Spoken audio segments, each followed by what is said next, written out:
Je pouvais pas rivaliser avec les baskets argentées, donc ça c'est fait. Je vais vous demander, s'il vous plaît, de lever le bras. C'est un shoot de yoga. Ok. Vous pouvez le baisser, de lever le poing. Merci. Bien. Non, je vais vous redemander la même chose dans 5 minutes, mais ce sera pour voter, pour m'aider à répondre à une question que j'ai en tête. Et je profite de cette carte blanche. Il ne sait pas du tout ce que je vais dire. J'ai besoin de votre intelligence collective. Et c'est une vraie question que j'ai. J'aimerais une vraie réponse. Et vous devrez choisir entre lever le bras et le poing en même temps pour ne pas vous influencer. Bien. Je viens du 9-2. Les Hauts-de-Seine. Je suis né à Suresnes, dans le 92. J'ai grandi ensuite à Garches, 92. J'ai été au lycée à Rueil-Malmaison, dans le 92. Ensuite, j'ai créé ma boîte à Boulogne, 92. J'ai fait une petite escapade dans le 16e pour me marier. Je suis revenu ensuite pour que mes enfants naissent dans le 92 à Neuilly-sur-Seine. Et maintenant, j'habite à Meudon, dans le 92. L'apprentissage de la vie dans ce cas-là de plus difficile. Le 92, c'est... Pardon. Je pensais que j'avais corrigé, pardon.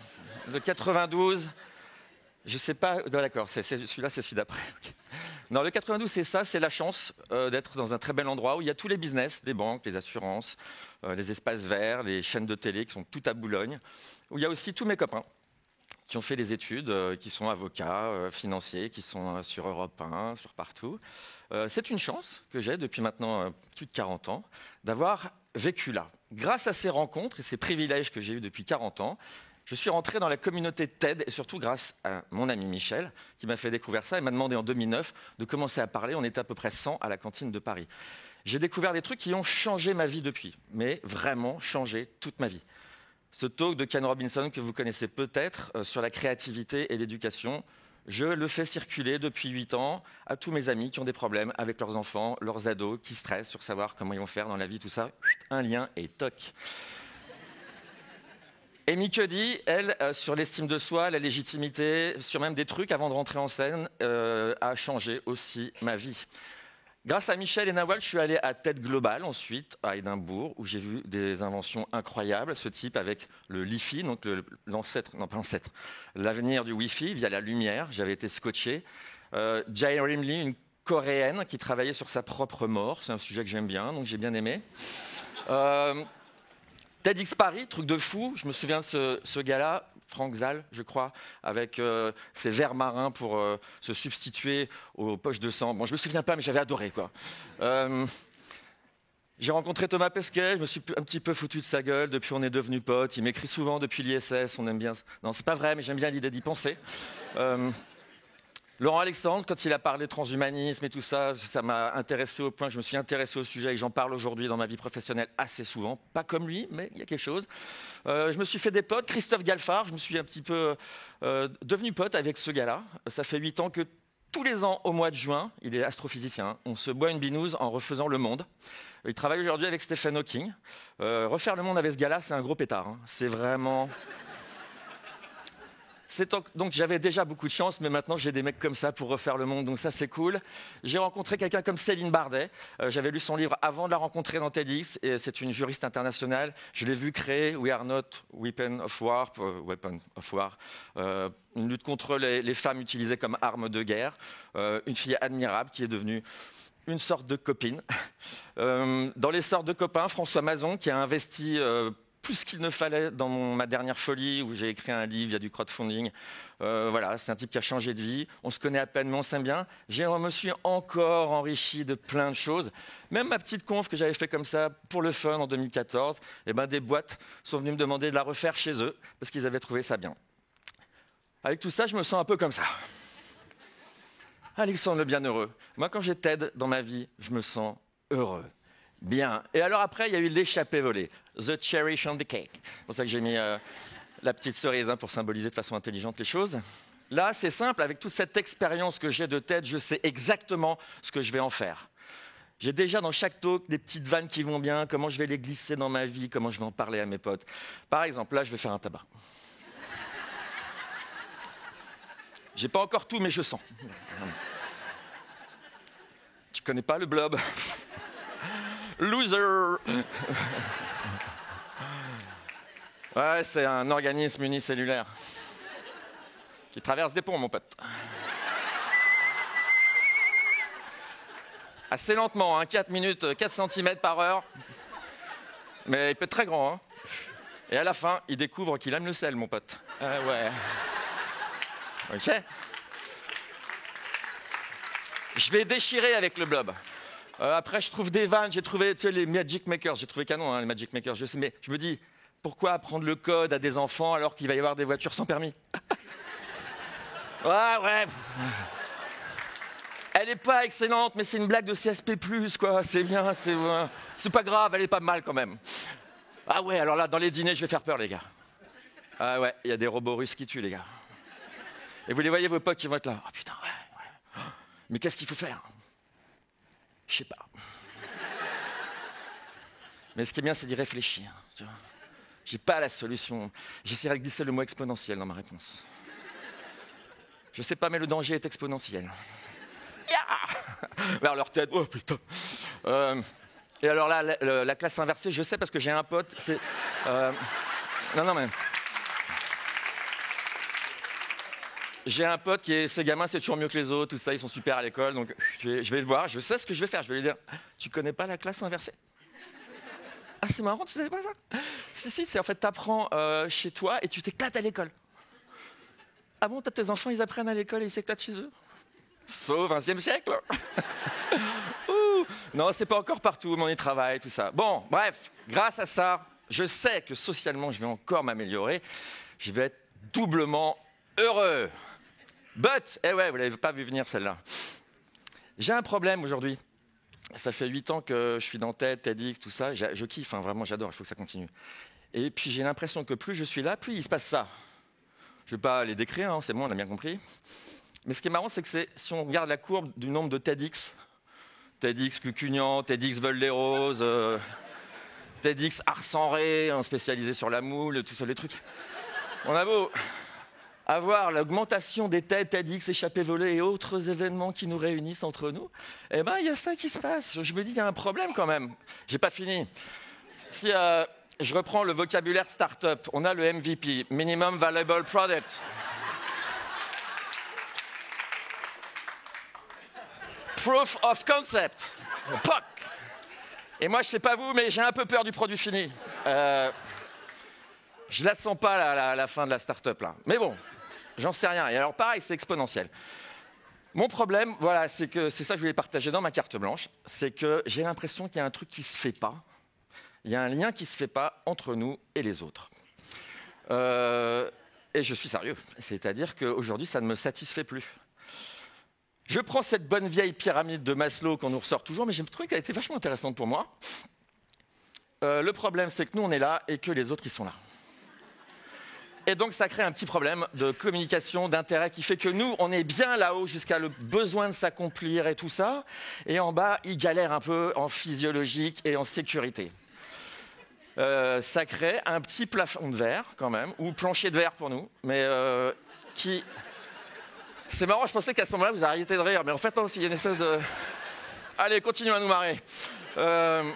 Du coup, j'ai réfléchi à la notion d'exponentiel happiness, et moi, c'est pas le exponentiel, du coup, qui m'intéressait, c'est le côté happiness, j'étais pas sûr du truc.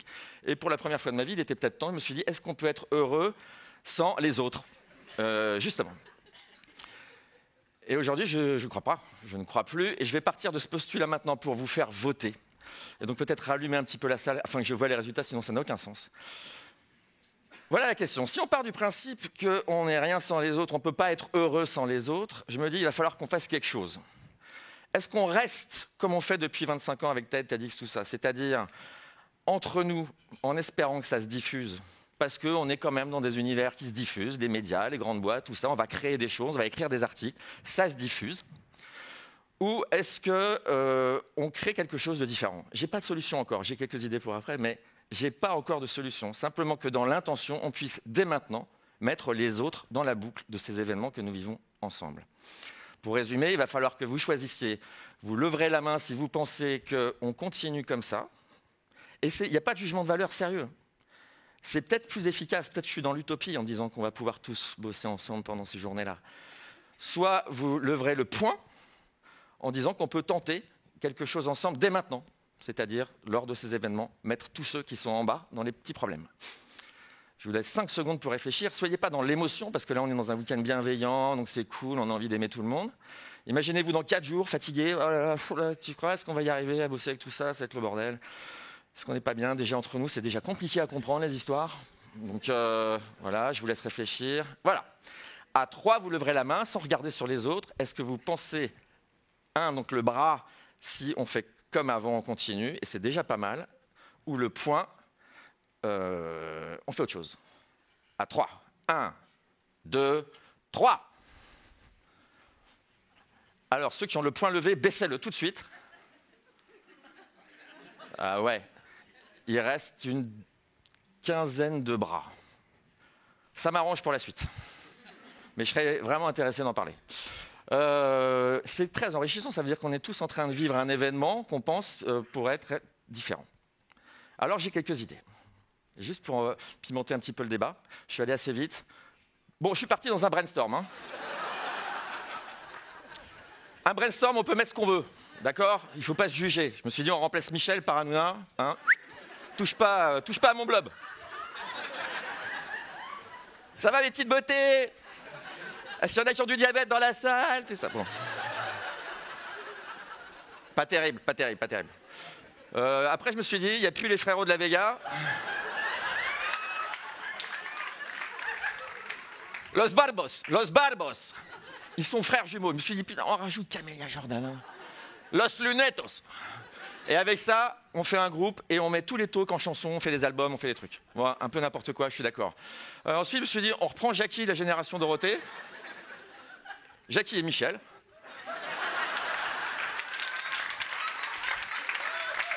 Et là, on remonte dans le search. Ceux qui ne comprennent pas cette vanne, vous venez me voir après. Non, pas moi d'ailleurs, quelqu'un d'autre. Ensuite, après, je suis devenu plus sérieux. Je me suis dit, ok, bon, on arrête de rigoler avec tes trucs. Pourquoi pas faire des bouquins simples, simplement, comme la cuisine ou les World Records? Pourquoi on ne ferait pas un bon gros bouquin comme celui que Michel vient de sortir, mais un peu plus vulgarisateur pour tout le monde, qu'on trouverait chez Auchan, Carrefour, tout ça? Mais non, mais sérieux, pourquoi pas? On met les talks dedans de façon un peu plus synthétique, peut-être, un peu plus vulgarisée, et on y va. Je brainstorm, mais l'idée, c'est qu'on brainstorm ensemble. Dans le gaming, moi, j'adore. On est capable de passer des heures et des heures et des heures à faire des fausses fermes. Il y a peut-être moyen de glisser du contenu là-dedans, je veux dire, j'en sais rien. J'en sais rien, je brainstorm. Après, j'ai des potes qui font des spectacles géants et tout. Je me suis dit, pourquoi on ne transforme pas ça en un truc énorme, Stade de France, avec des robots, machin, un truc. Ça coûte un rein, c'est pas grave. Yallah, j'en sais rien. Après, je me suis dit, bah, alors là, c'est chelou, vous allez voir. Vous remplacez Junio par Michel Serres. Mimi Mati par Cynthia Fleury. Les cerveaux du cœur. Ou les restaurants du cerveau, ou je sais rien. Encore une fois, je déconne, parce que c'est ma partie, mais je suis sûr que dans vos parties, il y a des trucs à faire. Et c'est ça l'idée. Je reviens à cette petite pyramide. En fait, pourquoi il y en a qui votent encore un, je pense? C'est que quand on s'imagine devoir gérer, ok, un mec qui cherche du boulot depuis 18 mois chez Whirlpool, qui va venir ici, on se dit, waouh, ça va être chaud, quoi. Le stage Vipassana au Népal et tout, je sais pas s'il va le sentir, le bien-être là-dedans, quoi. Et donc, on exclut le truc en se disant rapidement, ok, on le fait ensemble, puis derrière, on spread the word. Ok. Moi, je pense qu'on peut réduire la distance. En fait, et là, c'est sérieux, on peut se retrouver au milieu et péter un peu le truc en réalisant quand même qu'on est un peu tous ensemble. Et moi, le talk perso qui m'a le plus séduit depuis hier, c'est celui de Fabrice Egron, cultivateur, non, éleveur, enfin agriculteur, vous voyez, même le nom, j'y arrive pas. Moi, j'ai été scotché par ce gars-là. Qui, lui, est en train de monter vraiment la pyramide avec ses potes. Ils gagnent 350 € par mois. Ils ont levé 1 million et je sais pas combien. En plus, ils font ça pour nous. Je suis épaté par ce gars-là. Et je me dis que ça mériterait qu'il soit davantage de Fabrice Egron dans le groupe.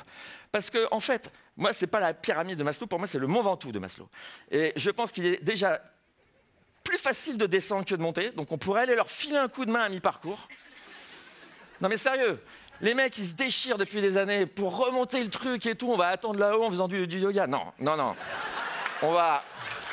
Non, c'est pas sérieux, pas sérieux.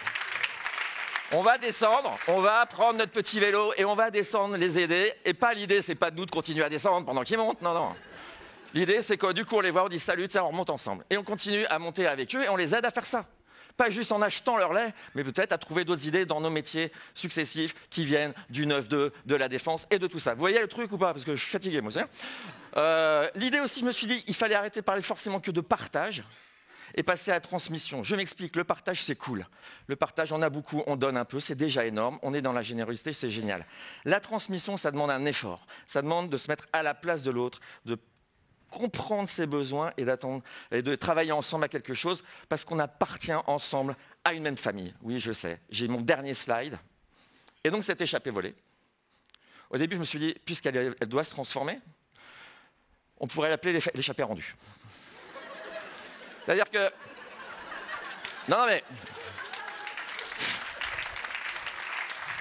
Au début, je me suis dit, ce serait pas mal, c'est l'échappée donnée. C'était classe, c'était la même rime, le côté publicitaire, j'aimais bien, tu vois, échappée volée, échappée donnée.